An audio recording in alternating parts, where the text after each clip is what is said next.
Hi hello नमस्ते प्रणाम। हम सिंगर बबलू बिहारी, आप लोग के भाई। और बहुत बताते हुए खुशी हो रहा है कि बहुत दिन के बाद 2 सॉन्ग गाया हूँ। काफ़ी दिन, लगभग पैसा जैसे पूंजी नहीं है, इसके वजह से रुक जाते हैं, और जैसे पूंजी होता है वैसे गाना गाते हैं। और कहीं ना कहीं दिक्कत है, इसलिए बराबर गाना नहीं गा पाते हैं। और आप लोग के सपोर्ट से कुछ न कुछ आगे निकलेंगे, और ऐसे ही प्यार दुलार आशीर्वाद और सपोर्ट कीजिए हमको भी और हमारे जितना टीम है।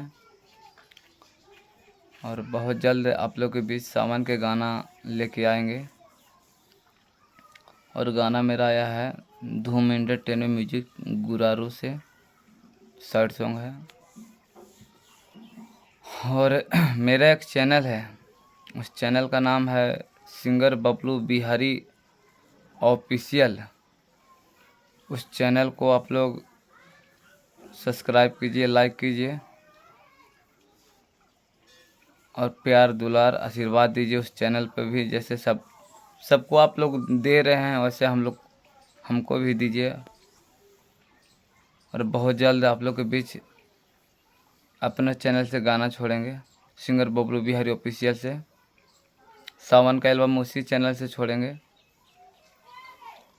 बस, जय माता जी, हर हर महादेव।